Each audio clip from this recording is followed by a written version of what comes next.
Dari kawasan Tenaga Baru 4 Malang, inilah 107,9 FM Suara Sangkakala, The Voice of Restoration. Ada suara pemulihan yang kami udarakan dan kami sampaikan kepada saudara melalui Suara Sangkakala ini, yaitu melalui program ini Dunia Firman atau Dufan bersama saya Pastor Kukuh. Kali ini saya akan sharing tentang The Open Doors of Faith. Pintu terbuka iman. Kisah Para Rasul pasal 14 ayat 27 dikatakan, saya membaca dalam Indonesian Modern Bible.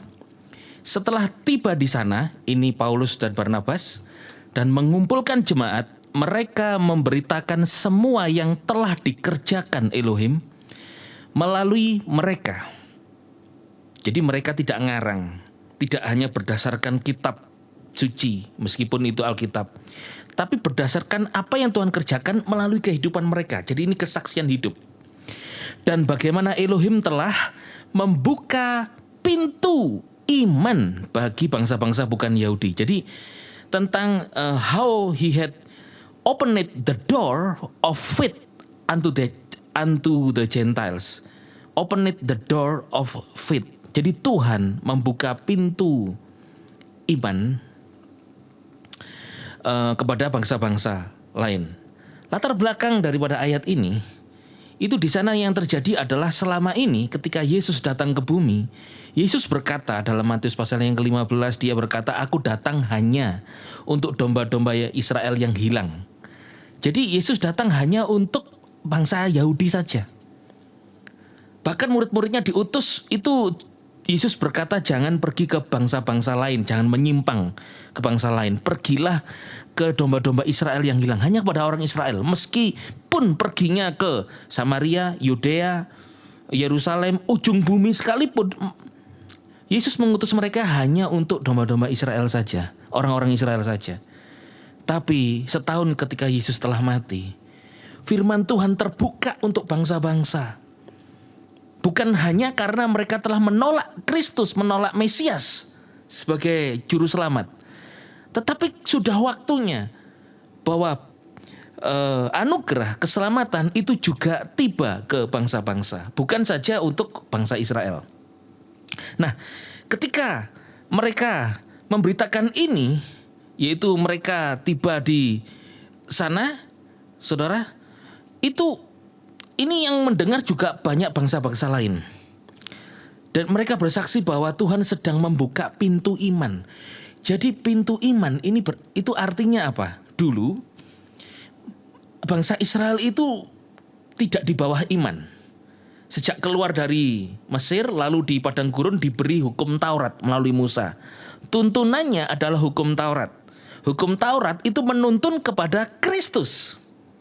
Ketika Kristus datang, Yesus Kristus datang, dia itu kemudian menerima orang-orang yang berdosa. Makanya Yesus berkata, aku datang hanya untuk orang berdosa. Yesus menerima semua umatnya yang berdosa di masa lalu. Semua dosa itu dia bawa ke atas kayu salib. Dan di sana dia mati, darahnya tercurah. Dihapuskanlah dosa dunia dan umatnya. Dan tuntutan hukum Taurat itu it is finished di atas kayu salib oleh karya Yesus. Dan Yesus menggenapi tuntutan hukum Taurat. Dan mereka tidak lagi di bawah naungan tuntunan hukum Taurat lagi, tetapi di bawah iman. Iman yang kepada Kristus Yesus. Jadi ketika kabar baik ini dibawa oleh Rasul Paulus ke bangsa-bangsa Gentiles, yaitu bangsa-bangsa selain Yahudi atau selain Israel, maka yang terjadi adalah pintu iman kepada Yesus terbuka untuk bangsa-bangsa. Dia pergi ke bangsa selain Israel. Bahkan Tuhan juga menuntun melalui mimpi, visi, penglihatan kepada Paulus. Dia dalam penglihatannya melihat ada orang Makedonia. Datanglah kemari, seorang melambaikan tangan. Dari dalam mimpi itu, dalam visi penglihatannya itu, kemudian Rasul Paulus pergi ke Makedonia, di mana itu bukan orang Yahudi, dan dia memberitakan Yesus adalah juru selamat. Dan sampai hari ini pintu iman telah nyampe kepada kita, pada saya dan saudara. orang Indonesia, atau saudara mungkin berada di mana saudara bisa percaya Yesus. Dan Yesus memberikan kita pintu iman, yaitu untuk percaya kepada Yesus yang telah mati ganti dosa, dikubur dan bangkit. Sehingga kita beroleh keselamatan, pengampunan. Dan hari ini Tuhan mempercayakan kabar baik itu untuk kita juga memberitakan kabar baik bagi orang lain, bagi jiwa-jiwa. Nah, percayalah, kalau pintu iman keselamatan kepada Yesus telah dibuka dan kita memperolehnya, maka pintu-pintu yang lain sepanjang hidup kita Tuhan juga bukakan, dan tidak ada yang mustahil bagi orang percaya. Historinya tadi sudah saya sampaikan kepada saudara, bahwa yang Tuhan buka pintu iman itu adalah pintu kepada Yesus Kristus. Ada akses. Pengampunan, keselamatan, kekudusan, kebenaran telah diberikan melalui Yesus Kristus. Sehingga berkat Abraham melalui Yesus Kristus sampai kepada kita. Karena Yesus Kristus. Jadi kita juga berhak menerima warisan janji Tuhan berkat Abraham. Nah, Tuhan sendiri membuka kesempatan itu kepada kita. Di dalam Bible, ketika bangsa Israel pernah mengalami jalan buntu, yaitu ketika mereka keluar dari Mesir, dikejar oleh Fir'aun dan tentaranya, mau ditangkap dan dibawa ke perbudakan Mesir kembali. Namun di depan jalan mereka itu terbentang laut. Mereka menghadapi situasinya natural, alami. Apa naturalnya? Yaitu laut. Natural, kita semua bisa melihat laut. Kita semua bisa mengalami angin, badai, gurun, panas, dingin. Natural kan? Seperti masalah kita menjalani hidup itu natural.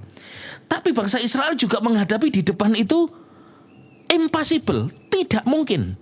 Tidak mungkin mundur karena ditangkap oleh Fir'aun dan tentaranya, dikembalikan sebagai budak. Dan tidak mungkin maju karena di depan laut, mati mereka. Siapa bisa berenang? Mereka tidak ada pelajaran renang selama di Mesir. Jadi impossible. Mereka mengalami natural dan impossible. Tetapi Yahweh Elohim yang besar menyertai mereka. Mereka hidup dalam rencana Tuhan adalah nyampe ke tanah perjanjian Kanaan. Tapi dihalangi laut. Namun dengan kuasa Tuhan yang supranatural menggerakkan angin timur.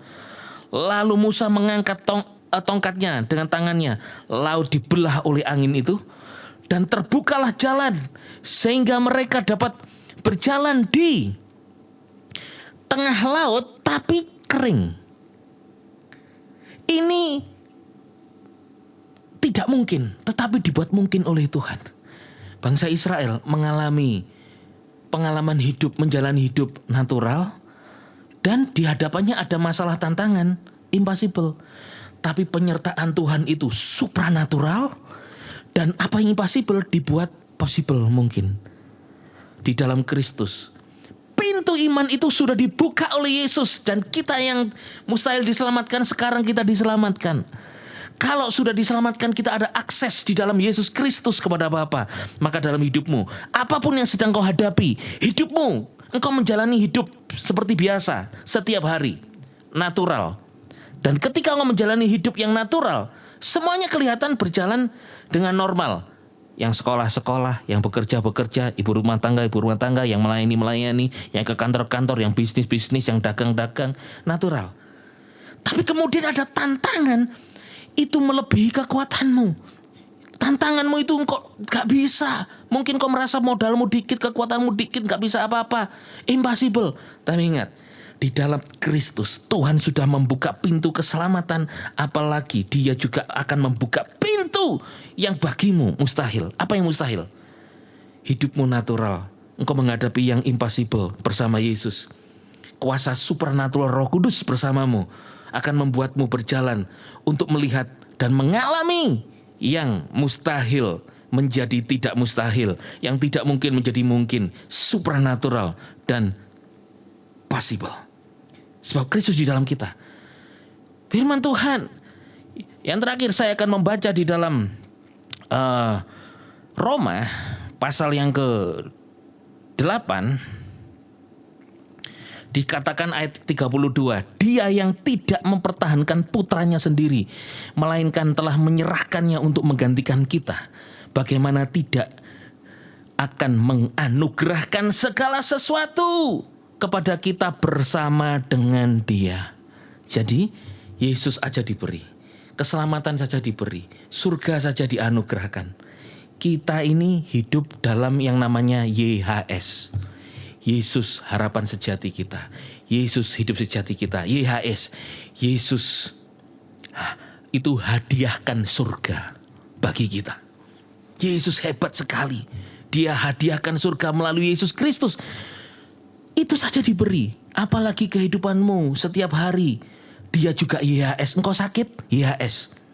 Yesus hardik sakitmu. Engkau yang susah? Terima YHS. Yesus hibur susahmu. Karena Yesus itu baik kepada kita. Dia tidak hanya memberikan jalan keselamatan. Apa yang mustahil di hadapanmu? Bersama Yesus, pintu iman sudah dibuka. Pintu-pintu yang lain melalui iman yang Tuhan berikan kepadamu sedang dibuka dan akan terus dibuka. Dan Tuhan berikan kepadamu. Engkau di depan Tuhan sudah sediakan berkat dan mujizat menanti saudara. Katakan amin. You are God's beloved. Engkau orang dikasihi Tuhan, dicintai Tuhan. Engkau tidak pernah ditinggalkan sendiri. Kalau pintu keselamatan, Elohim sudah membuka pintu iman. The open doors of faith telah dibuka. Maka the open door of faith untuk segala pergumulan tantangan hidupmu, Dia juga sedang buka, sudah dibuka, sedang dibuka, dan akan dibuka lagi. Dan kau akan melihat perbuatan tangan ajaib Tuhan yang dahsyat. Yesua Masiah, bless you.